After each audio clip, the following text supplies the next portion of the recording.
Prabhuji, can you shut this off? Yeah, this one. Jaya Radha Madhava Kunja Bihari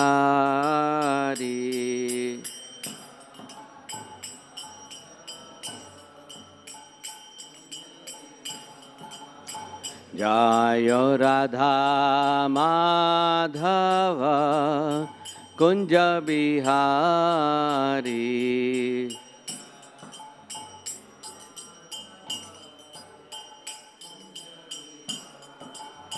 Jai Gopi Janavalabha Girivaradhari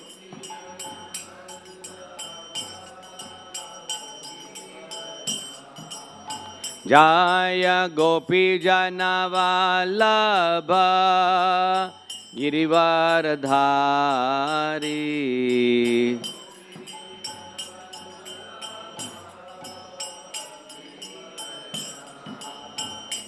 Yashoda Nandana Braja Janaranjana Yashoda Nandana Braja Janaranjana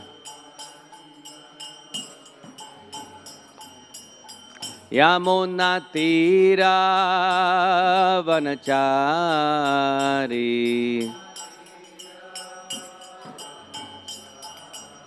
Yamuna Tira Vanachari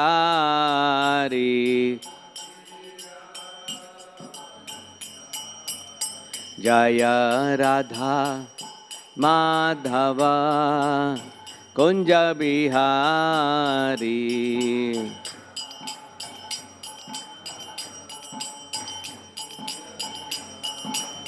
Jaya Gopi Janavalabha Girivaradhari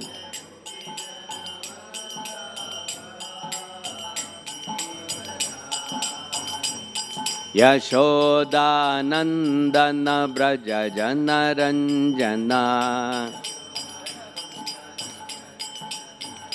Yashoda Nandana Braja Janaranjana Yashoda Nandana Braja Janaranjana Yashoda Nandana Braja Janaranjana Yamuna Tira Vanachari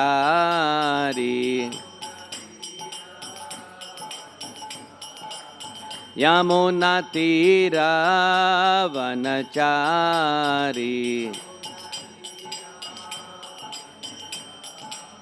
Jaya Radha Madhava Kunja Bihari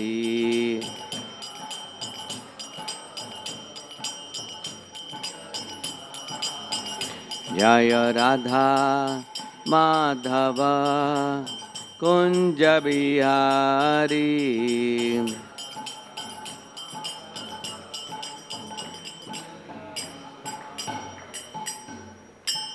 Jayam Vishnupad Parahams Parivraj Jagacharya Ashtotara Srimad Divine Grace Abhay Charana Ravind Bhakti Vedanta Swami Jagadguru Srila Prabhupada Ki Jai Ananta Koti Vaishnav Vrinda Ki Jai Namacharya Srila Haridas Thakur Ki Jai Granthraj Srimad Bhagavat Puran Ki Jai Gaura Parimanandi All glories to assembled devotees All glories to assembled devotees All glories to assembled devotees All glories to Sri Guru and Sri Gauranga. Om Namo Bhagavate Vasudevaya. Om Namo Bhagavate Vasudevaya. Om Namo Bhagavate Vasudevaya.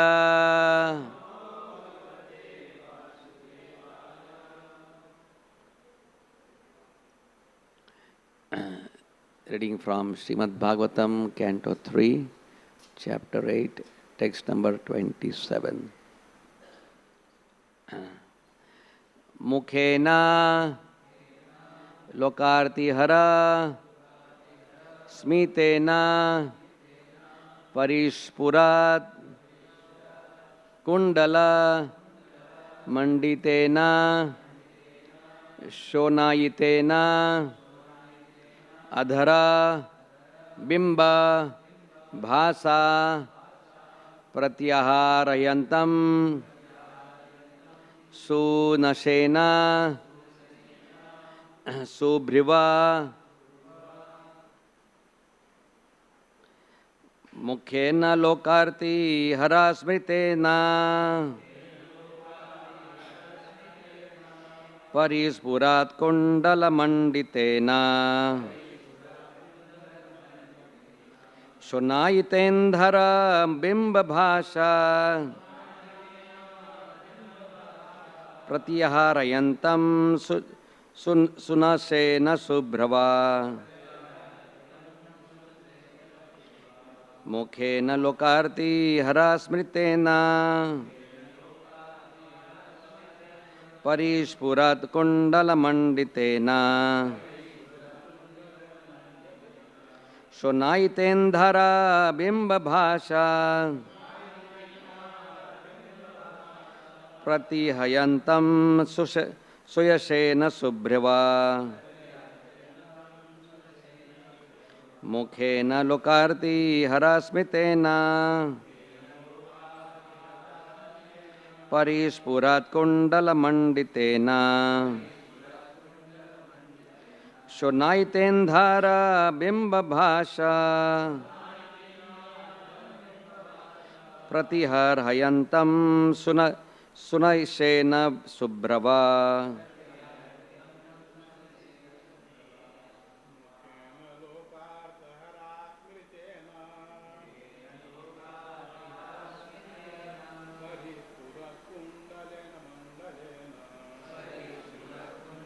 manditena sunayitenda bhasha prayanta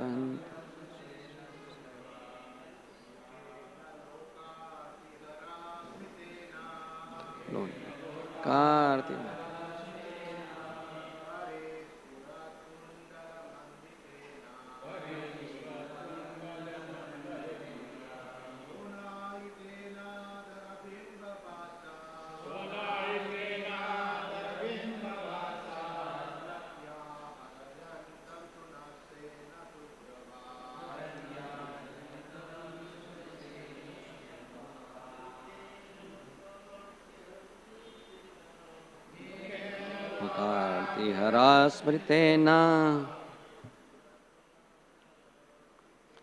parispurat kundala manditena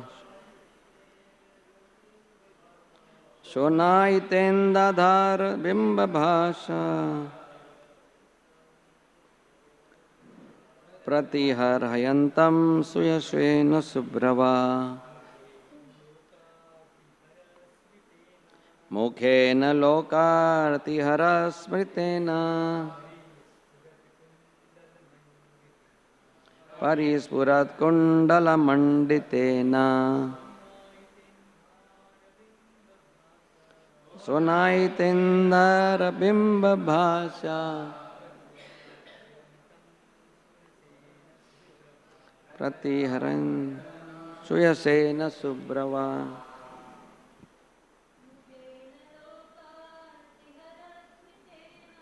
mukhena lokarti harasmitena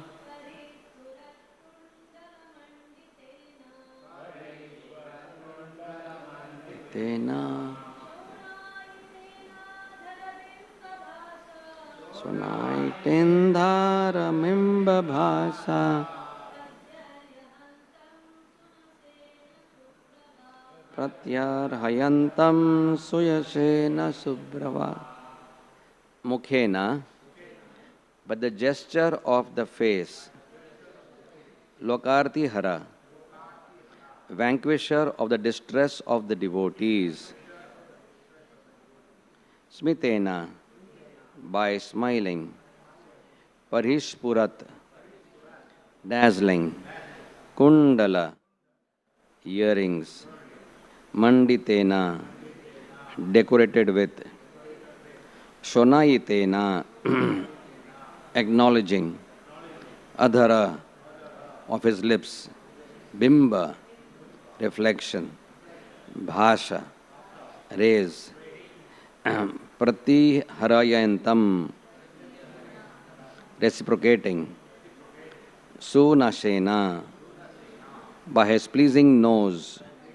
Subhrava, and pleasing eyebrows. Translation purport by His Divine Grace Srila Prabhupada. He also acknowledged the service of the devotees and vanquished their distress by his beautiful smile. The reflection of his face, decorated with earrings, was so pleasing because it dazzled with the rays of his lips and the beauty of his nose and eyebrows.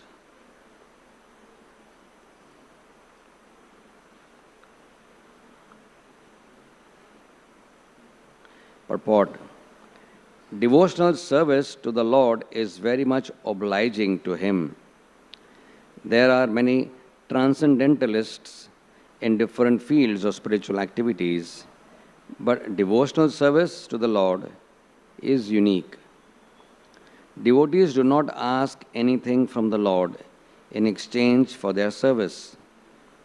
Even the most desirable liberation is refused by devotees, although offered by the Lord.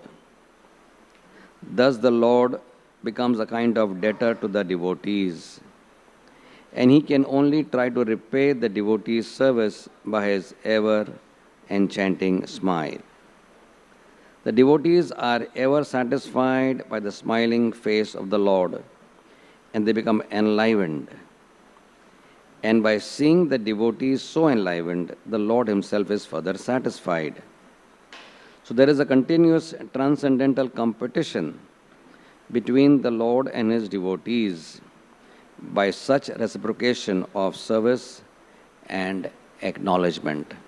Om Jnanatimirandasya Jnananjana Shalakaya Chakshurun Militam Yena Tasmai Sri Guruve Namaha Sri Chaitanya Manobhishtam Sthapitam Yena Bhutale Swayam Rupa Kada Mahyam Dadati Swapadantikam Vandeham Sri Guru Sri Yuta Padakamalam Sri Gurun Vaishnavamscha Sri Rupam Sagrajatam Sahagana Raghunathan Vitam Tam Sajivam Sadvaitam Savadhutam Parijana Shahitam Krishna Chaitanya Devam Sri Radha Krishna Padan Sahagana Lalita Sri Vishakhan Vitamscha He Krishna Karuna Sindhu Deenabandhu Jagatpate Gopesha Gopika Kanta Radha Kanta Namostute Tapta Kanchana Gaurangi Radhe Vrindavaneshwari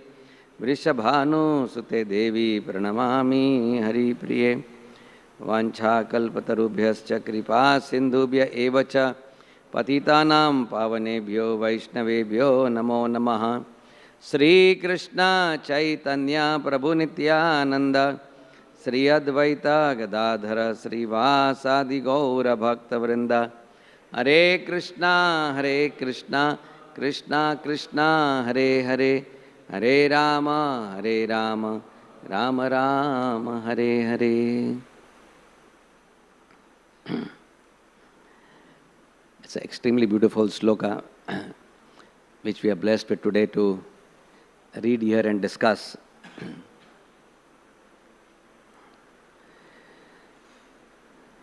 The rarity of the transcendental information which the Srimad Bhagavatam provides is astounding.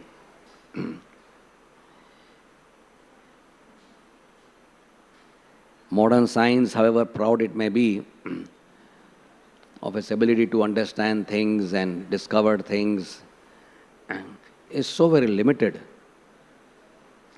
Why? Because modern science is governed and tampered with by man. And man is very limited. So the extent of knowledge he can extract, excavate, or explore with his limited faculties, even if he has the James telescope at his disposal, it's the most powerful telescope in the world.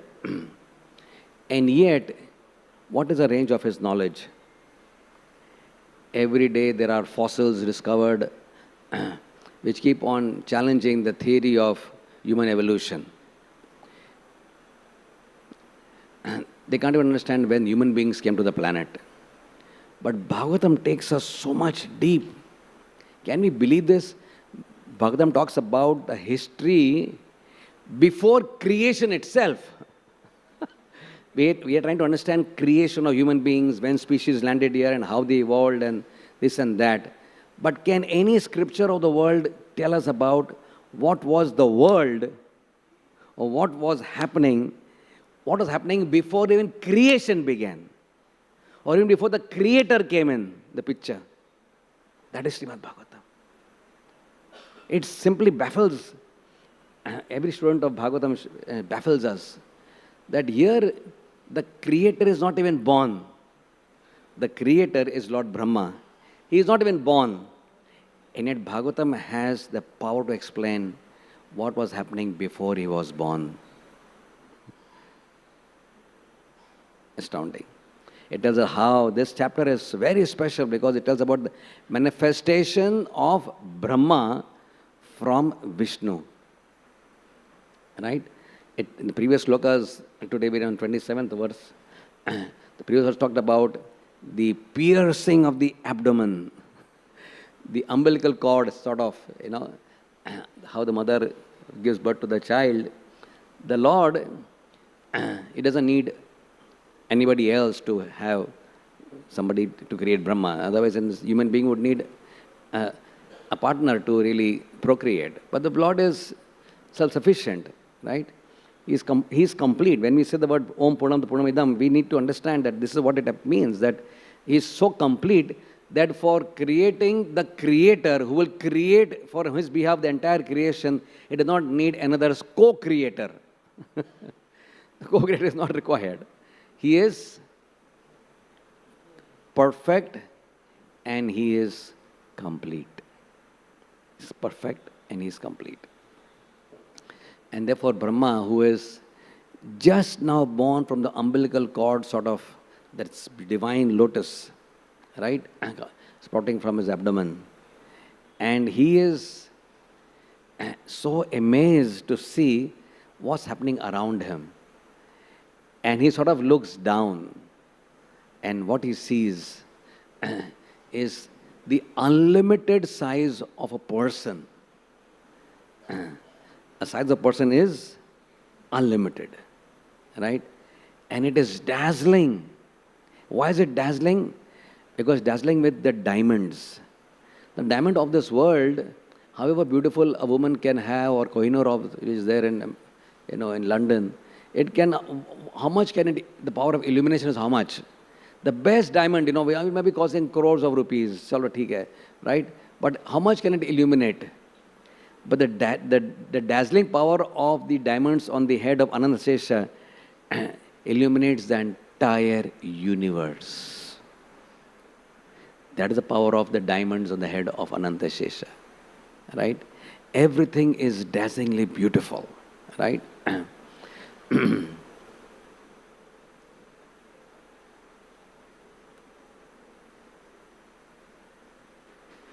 dhoti of the Lord. And now, and the previous verses, as Srimad Bhagavatam would have it, as we see the Lord from the lotus feet always, right? So Shuddha Swami began by talking about his feet first, and then how the Lord has raised his feet, right? So Brahma got first darshan of Charan darshan. Charan darshan was there, and then the toenails were shining. Pantas Kudishatavat Sarasam Pragamyo or Vairatapisunam, right? So even if the yogis try to go at the speed of the light, which is which for us is very, very large, right? 10 raised to 8 miles per second, right? So even that, if you travel at the speed of the mind with that speed, you can't reach even the toenails. And Brahmaji had the darshan of those toenails. And therefore, and the deity of this Lordship, Sri Gopalji, we always put 10 diamonds on his lotus feet, representing those diamonds which he actually has in his original form as a personality of Godhead, right? And after describing that and the dhoti of the Lord, now he is, Sukadeva Goswami in his meditation, see, Srimad Bhagavatam is the meditation of Sukadeva Goswami, right? We're not sure, but whether his eyes are open or not, but he is completely in trance. When Sukadeva Goswami is speaking, he is not giving a lecture, right? Not a prepared lecture. He's just responding to the questions of Parikshit Maharaj. So it's not preset question-answer session, right? So he's asking questions and he's just absorbed and his eyes are probably closed, or when his eyes are open, he's in deep state of meditation, and now he's describing the face of the Lord, right? And what catches his attention the most now, Sukadeva Goswami is sitting in Suktal, and his consciousness is now in, at the time of creation. Beautiful, wonderful, right? And his meditation is now captured by the Lord's smitena, the Lord's smile. Yeah. What is that power of the Lord's smile? Everything about the Lord is Ananda Swarup. Everything about him is Ananda Swarup, right? So his smile also is Ananda Swarup. So there are verses upon verses upon verses in the Srimad Bhagavatam. Later on, of course, in the 10th canto, we describe about the Lord's smile. Before we talk about the Lord's smile, in general, the smile is a very captivating part of a person's personality. You know? Who is more attractive, a frowning person or a smiling person? Right? Somebody is frowning, right? Right? They call it castor oil face, whatever, right? They say it takes less muscles to smile, but more muscles to frown, correct? So if you are conserving energy of your face, then smile more and frown less, right? So, right from birth, the thing which captivates parents most is when the child starts smiling, right? It is such a biologically ingrained in the consciousness that you are attracted to smiles of their children, right? And the child smiles, the mother's heart melts. The mother's heart simply melts. And she can do nothing else but embrace the child and kiss it, correct? So then expand that smile to 1,000,000-fold more, or maybe 250,000,000 more, or whatever figure best our brains can carry. And that is the smile of Krishna when he was born. So, talking of Nandotsav time, we're not very far. We just celebrate Janmashtami. We are still, Nandotsav mood is still there. So, when Nanda Maharaj and Yashoda Mai beheld with their mortal eyes, right, the beautiful face of Krishna smiling, they were completely captivated. They became imprisoned. The Lord imprisoned them forever because of his smile. Correct? So, and for that matter, anyone and everyone who came to see the Brijbasis, the Gopis, saw his smile, right? Which we call as Mukha Darshan. Mukha Darshan. So yes, Krishna's face is very beautiful, extremely beautiful, and it is ornamented by a crown or a turban or a peacock feather, right? And there are also beautiful shark-shaped earrings, Makar Kundala. Even though these ornaments are in themselves very beautiful, they cannot match the Makar Kundala, the crown, his forehead, his beautiful conch-shaped type neck. Nothing can match the power of his smile. His smile reigns supreme in enhancing the beauty of his transcendental face. Right? The crowning glory of the Lord's beauty is his smile. And nobody can debate that. The Bhagavatam is the proof. That's how beautiful his smile is. And therefore, the smile, it is said in the Bhagavatam, other places, when Sankhya Yoga, Kardamoni is talking about that, that somebody comes distress, talking about relevancy of that smile. Somebody comes distressed. And of course, there is enough distress in the world to be there in the heart. There are unlimited things, whether it could be adhyatmik, could be adhibhautik, could be adhivik, right? So yes, you could find solutions in some way, go to this, go to that, do something. But the Bhagavatam has its own prescription, as used to say, right? It said, just come and behold the smile of the Lord. And it says that if your distress, your dukkha, in the previous chapter, in the previous verses on this, in this chapter itself, previous verses, it is said that the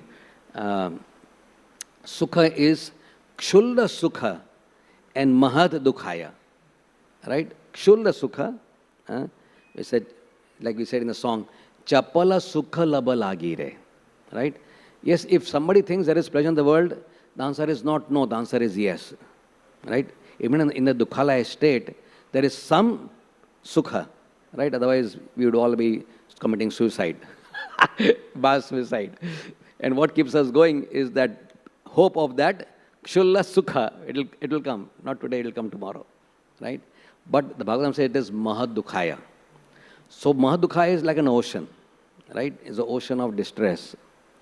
But the prescription of the Bhagavatam to destroy the ocean of tears which you have shed in pain, which is like almost like an ocean, suppose, that ocean can get dried up. By what? The power of Krishna's smile. The Krishna smile has the power to destroy the oceanic tears which you have created by your own distress. And therefore, Vallabhacharya, he talks about his smile. Madhuradipati akhilam madhuram. He said, hasitam madhuram, tilakam madhuram. The impersonalists, they are at such a disadvantage. Because, they have nothing to meditate upon, and at best they can get is a flame of a candle or the crack in the wall, or some chakra, or some light, or some sort of vague thing like that. But they don't know what they're missing. The Nirakarvadis, they don't know what they're missing. And even if they think they meditate on the form, they can't pleasure because they think that form is illusion. And temporarily they may think of some form. But devotees are at such a great advantage. The Bhakti School is such a great advantage because it gives you access to the Lord's transcendental form. Right? And in a purport, Prabhupada goes even more deeper by saying why Krishna is smiling. Everything has to have a reason, right? Nothing is causeless in one sense. Why Krishna is smiling? Of course, he never smiles at the demons. He never smiles at the impersonalist. But he smiles at his devotees. We say, the Bhagavatam says, akama sarva kamova, right? The devotees are akam. What are that words? Shantim. That is there. But siddhi kami mukti kami, right? Shakal ashanta. Krishna bhakta. Now, when a devotee becomes nishkam, which we all are aspiring to become in our life, right? We are trying to negotiate and see how we can minimize to the least our material desires, right? That is the part of Vairagya which we are trying to follow. And maximize trying to align ourselves with Krishna's desire, right? Minimize this and maximize that part of our life.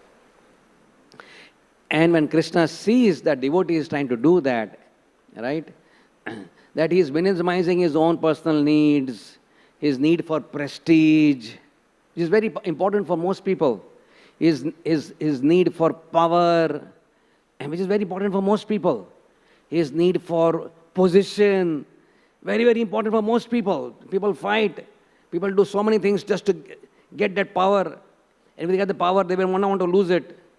There are presidents and prime ministers who, after the tenure is over, will not vacate their houses because that power was giving them some access to some particular type of bhavan, right?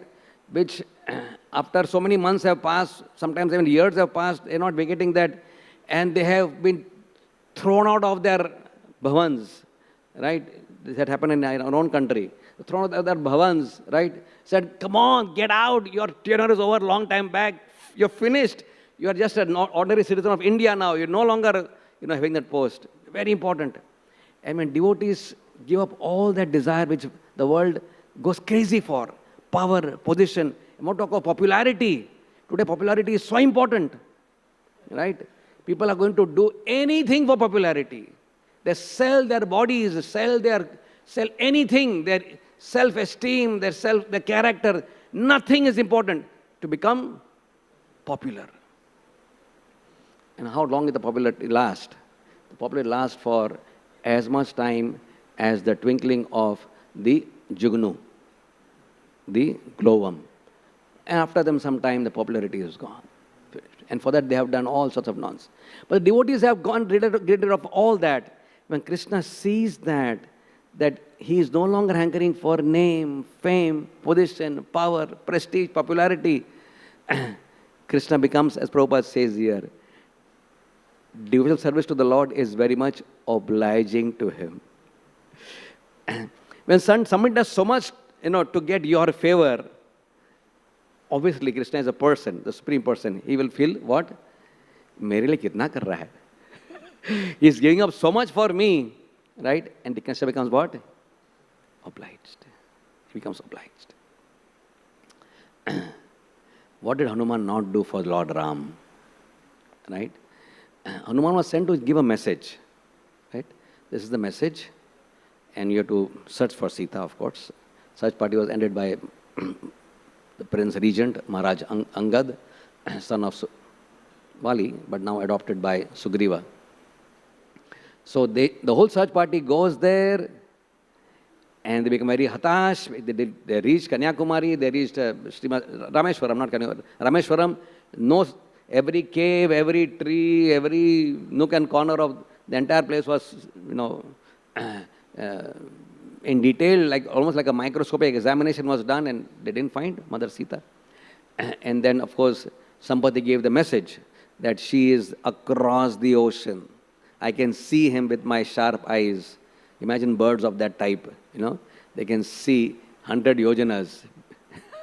How powerful, can be eyesight. Today at the age of 6 years, 7 years, sometimes children need glasses because they can't see properly.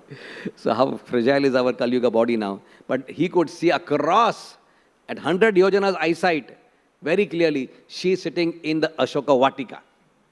Clear. Communication was very clear, right? And Hanuman, of course, 100 yojanas, he left. And he went there, and we know Ramayana. What did Hanuman not do? He didn't go satisfied giving my message. He did far, far, far, far, far more than was expected, right? He met Ravan, he destroyed the sons. He destroyed, the first son is called as Akshay Kumar. He destroyed him, killed him. So many demons he destroyed Ashok Vatika, met Ravan, threatened him, gave him the message, said, come on, you have to really surrender to Lord Ram and wait, otherwise this is a sample I'm giving you. I'm just one small monkey in a horde of unlimited monkeys who are waiting there across the ocean. If they all come here, you have no chance, Raman, with all the power. And after doing all that, and then Raman said, this is too much. I've never heard so much insult, humiliation from anybody, and I'm getting it from a monkey, right? The demigods just go, they are terrorized looking at me in my eyebrows. And here a monkey has come and terrorized me. Burn his tail off. Kill him. Let him die in pain. Tadap tadap ke marega type of thing. Right? Hanuman said, yeah. Burned half the Lanka and came back. Now you can imagine the same word here, obligation. What was when Ram heard the report of what this one person has done? Right? Of course, Hanuman did not take credit. He pushed Angad forward because he was the team leader and he was much behind. But Angad was very gracious. He said, no, Maharaj, it's not done by me. I'll tell you who did it. And he pushed Hanuman in front. Right? Showing that Hanuman was not at all interested in any sort of gain. He was doing as simply his service to Lord Ram. How wonderful example of Hanuman is. How we should do, we can do of course we cannot do like Hanuman anything, but even if we do whatever we do, it's not me, it's your mercy. Prabhupada did like that. And then how did Ram, the point here is talking about reciprocation. Very beautiful word, reciprocation. Right? How did Ram reciprocate? So Ram felt actually completely bereft of the ability to reciprocate. He was thinking in his mind, I wish I was in Ayodhya. He was in Ayodhya, I would have turned over, I don't know what I would have done for Hanuman, right? Given him all sorts of gifts. But now, I am a Vanavasi, I don't have anything. I have nothing with me. He was sitting there in Prashavana, in that, on that mountain. He had nothing with him, right? But Ram did two things, two powerful things, which conquered the heart of Hanuman forever. He was already sold out servant, but now he was like anything for Ram.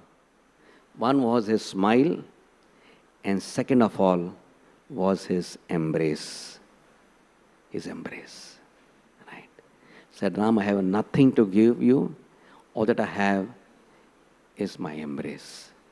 And when that scene of Ram embracing Hanuman, right, when that happened, we can only imagine what was the state of Hanuman's heart. It must have melted completely with the overwhelming love of Lord Ram. Ram packed up all the love of his own heart. And please remember, we're talking about, when you talk about Ram, Ram is a reservoir of all pleasure. Let's not forget that for a moment. Right? So when he packs up all the pleasure of himself into his embrace and transfers that to the heart of Hanuman, what must be the state of Hanuman? Right? It's like when Chaitanya Mahaprabhu gave his own love of God to Padma river, right? And said, this is to be kept in custody with you.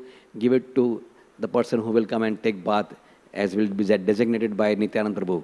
When that was given to Padma river and stored with her in her sort of, in the chamber of her own heart, and she transferred it to Narottam Das Thakur, who came as a young boy, young teenage boy.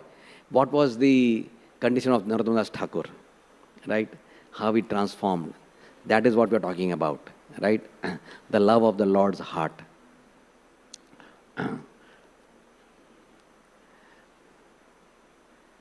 So that is reciprocation. That is reciprocation. So this is very important for us, reciprocation. Why? Because reciprocation is like the life of a relationship. If any relationship is going to remain alive for any length of time whatsoever in this world, the only thing which keeps a relationship alive, right? Two people get into some relationship, right? Anybody, any two people get into a relationship. Father and child, husband and wife, friends, customers and dealers, whatever it is, anybody, right? What really keeps the relationship going? The flame of relationship is oiled in the most powerful way only when there is proper reciprocation, right? And that's where we as human beings of the modern world fail miserably, right? We fail miserably, right? Because we are so much into the, what you call the me generations phenomena, that we are concerned only about ourselves, what I feel, what I think, what is my opinion. And we scarcely feel about what he or she or they feel.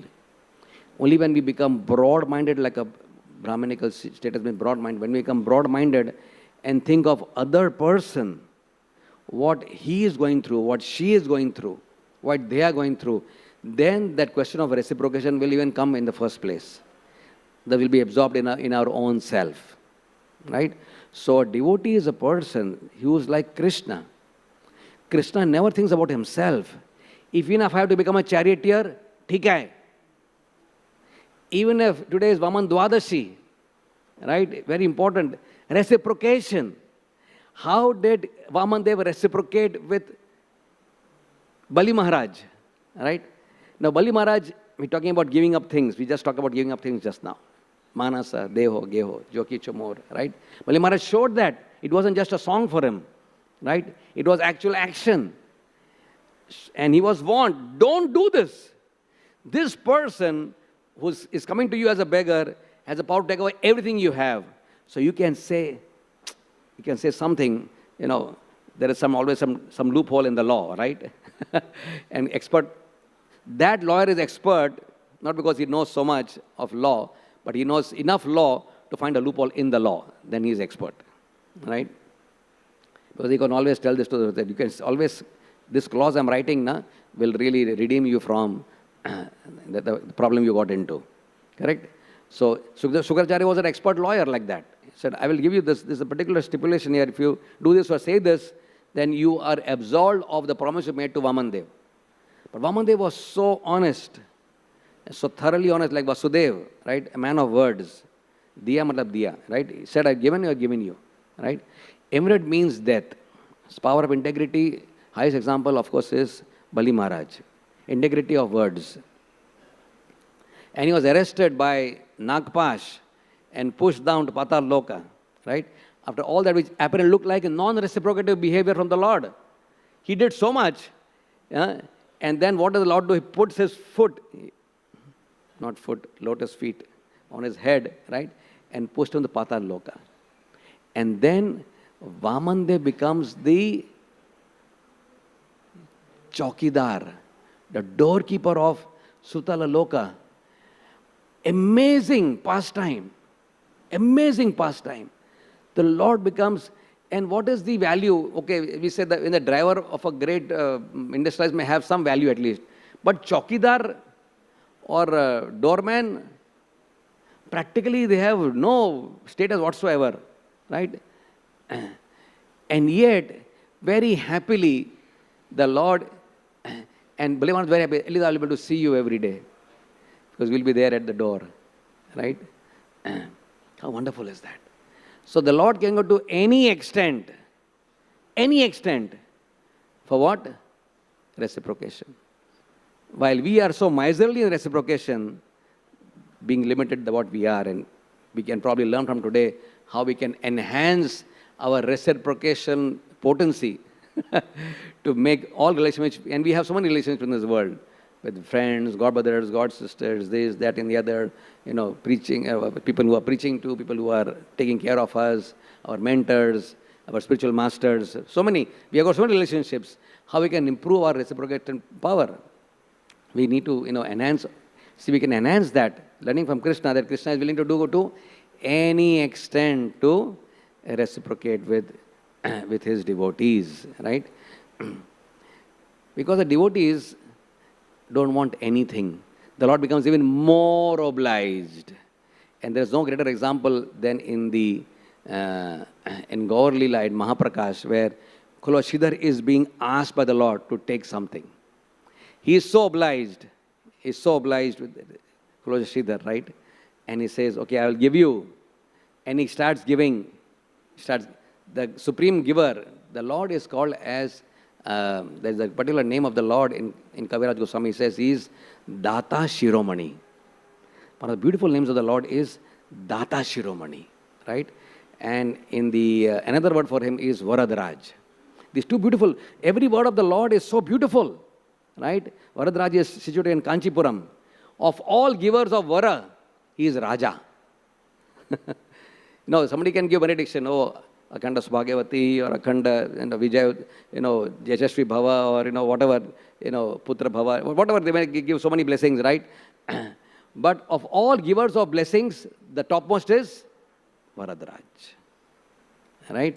And Chaitanya Mahaprabhu is considered by Kaviraj Swami as Data Shiromani. Data Shiromani, right?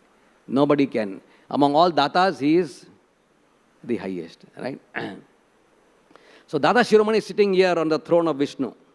In front of him is this very simple, practically torn dhoti, stitched in maybe 20 places, right? Standing on him. Nobody would even care to look at him twice. Such a, apparently downtrodden situation. And way beyond poverty line, beyond BPL, way beyond that. But the richest of the rich is now in confrontation with the poorest of the poor. It's a very big contrast this Leela is giving, right? The poorest person in front of the richest person. And the rich person is saying, Chalo, come on, I'm going to give you, right? Because I'm so pleased with you, so happy with you. You have purchased me. I will give you Ashtasiddhi. Take it. Take it. So the yogis who are like, there are so many yogis, all the mystic people who spend hours and years and months and decades and celestial years sometimes just to get some mystic potency. And the answer of Siddhar is so beautiful. He said, mystic siddhis are simply a disturbance. What the mystic siddhi yogis are hankering for, this siddhi, the siddhis are very, and the siddhis are very lucratively powerful, attractive. Right? You can create anything, you can read somebody's mind, there are so many Ashtasiddhis are there. You can do so many things. You can small, big, you can create anything, you can fulfill practically any desire, right? And for them, for Siddhar, it is just simply a disturbance. I can make you the Lord of heaven. No, I don't want that. I will give you entrance into Vaikuntha. Now, who can challenge, who can say no for that? But Siddhar is saying, very effortlessly, without even thinking twice, he says, my dear Lord, I do not want even that. After having given everything what he couldn't give, the Lord said, I want to give you something. So the giver is becoming desperate now. And the receiver is completely calm. He is not at all agitated. He is simply saying, no, not even that, not even this, not even that, not even this, not even that. And the giver is saying, come on, I want to give you something. Siddhar, for my pleasure, ask for something. Right? And this is such an amazing pastime of how far a devotee can go in denying anything from the Lord. So among all greatest renunciates is this Grihastha. Is more than any sannyasi can ever be, right? Who has denied everything from the Lord. But the Lord said, if you want me to ask you something, yes, I have something to ask you. Siddhar is reciprocating now with, as Prabhupada says over here, there's competition. So the competition word is exemplified in this Leela. The giver is saying something and his denial is competing with the Lord, is increasing. It's like bidding. Bid more, bid more, bid more, right? So this competition is going on, right? And the winner of the competition is Sridhar, right? Why? Because he says, okay, I will ask something now. He said, like you used to do every day, come to my thela on the side of the road, come and bargain on the price of banana leaves. What a benediction. Nobody, we cannot hear anybody else asking such a benediction. The Bhagavatam or the Puranic literature is full of so many people who have asked benediction from Ganapati, from Shiva, from Brahma, from Indra, from Devi, from Vishnu. The people who have asked, they have asked and they have been given or not given, whatever, right? But nobody has asked this type of benediction. I want 2 hours from you to come to my tela to bargain over the price of banana leaves. Unbelievable. And when the Siddhar asked this, the Lord, there was a stream of tears from the eyes of Chaitanya Mahaprabhu. He was completely purchased by the love of Sridhar. Reciprocation. The line of Prabhupada is so beautiful. So there is a continuous transcendental competition between the Lord and his devotees by such reciprocation of service and acknowledgement. The Lord acknowledges the service and the devotee keeps on serving without taking anything, right? So today we want to acknowledge within our heart the greatest contribution of one of the greatest acharyas ever born, Sripad Jiva Goswami, right? Today we must remember him with a lot of gratitude. Practically, when Prabhupada says the Mahavakya, books are the basis. Well, many authors wrote books, many acharyas wrote books, but among all of them, the establishment of the basis of Gaudiya Vaishnavism, that goes primarily to Sripad Jiva Goswami. 25 major books, right? And practically a whole library created on his books, or those who are written on his books at BHU, Banaras Hindu University. And people are still doing PhDs on his literature. But all of them, of course, the Shada Sandarbhas establishes clearly for the next, not 10,000 years, maybe for all eternality, right? The goal of life, the path to the goal of life as bhakti, the person you will get at the end of the path as Krishna, right? And the glory of unalloyed devotion. These things completely crystal clear for anybody who reads and understands even something about the Shada Sandarbhas. A person who was born with love of God practically. He was playing not with guns and dolls and cars like most of us did as children, but he was playing with Krishna and Balram dolls. Natural love manifested from within his heart, right? And what type of glory. The most powerful scholar. Of course, we are not after scholarship, but Mahaprabhu had to bring to the world such scholars, because if they were not for scholars like him, how would the world believe that this is a bona fide sampradaya? The bona fide sampradaya has to be established by Vaishnava scholars, right? So 400,000 slokas composed by one person. One person, right? So amazing personality, amazing scholarship, and after all this achievement and even more, the heart is still humble like a blade of grass, right? When he was, when the Patrika was signed by Sripad Rupa Goswami and Sanatana Goswami with Rupa Narayan, and he said, okay, no, accept it. Accept it, we accept defeat. You are more powerful than us in debate. We cannot debate with you. When Jiva Goswami says that his uncles have signed that they have they accepted defeat from just a mundane scholar, his heart was boiling and rebel. I cannot accept this. Better with him. Come on. Let's start. Rupa Narayan was thinking that he has after traveling the whole country, and he had heard a lot of glories about Vrindavan, and then he had about Avang and Vrindavan, he heard about Rupa and Sanatan. He said, if I conquered them, nobody remains. And he said, Unka nephew. Like a nephew is cannot be better than the uncles, right? He said, come on. I said, okay. And then how he was completely rooted, massacred in logic, because he was powerful Nyaya. He had learned Nyaya from Vidyar Vachaspati, from in Varanasi. And undefeatable, right? It completely rooted him, completely, finished. Humbled. And yet when Rupa Goswami said, you still have pride. You debated with this person, wasted your time, you're not fit for staying in Vrindavan. And there, Jiva Goswami just goes and stays in a crocodile hole. Sadhana Goswami releases them from the crocodile hole and brings them back. Right? So, to have the highest love of God, highest scholarship which the world has never seen. There is no scholar the world has seen of the level of Jiva Goswami.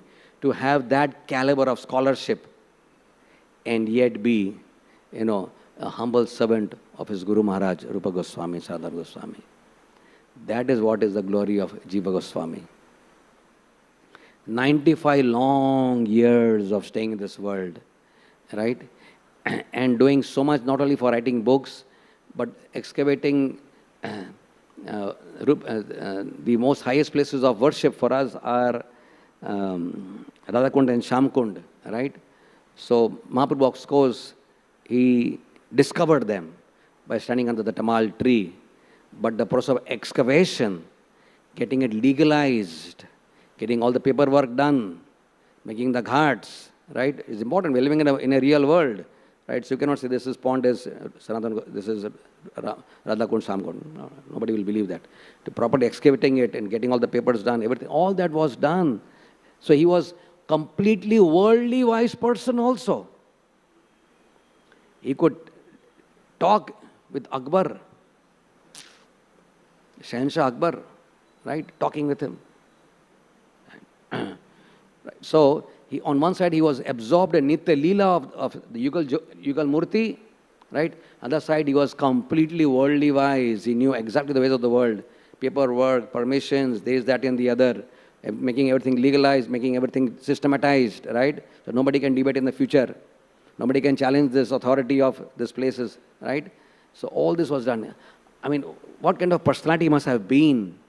All-rounder in every way, right? And of course his own sadhana, Sankhya Purvaka Naam Gan and Nati Bhi, fully absorbed in chanting Hare Krishna mantra. So Jiva Goswami for us is worshipable in so many ways. And finally we can never forget that our beloved Srila Prabhupada stayed among all temples, stayed at the Radha Damodar Mandir, which is the place of Jiva Goswami. His deities are Radha Damodar Pranadhana He. So Prabhupada stayed there for those beautiful years, and it is because of the blessings of Rupa and Sanatan, of course Jiva Goswami, that Prabhupada got the power to write what we are reading today. What we are reading today and every day of our lives, Nityam Bhagavad Sevaya, that power came from Rupa Goswami, Radha Goswami, and of course from Jiva Goswami. And these purports are empowered by Jiva Goswami also, right? And therefore, his blessings of Jiva Goswami are very much there in the writings of Srila Prabhupada. So we can never forget his legacy. It's a day to pray to Vamanadev, to follow in the footsteps of Bali Maharaj, a day to worship Jiva Goswami, to follow in his footsteps, and thus reciprocate with the great obligation we have to Srila Prabhupada and to our great parampara. Thank you very much. Hare Krishna.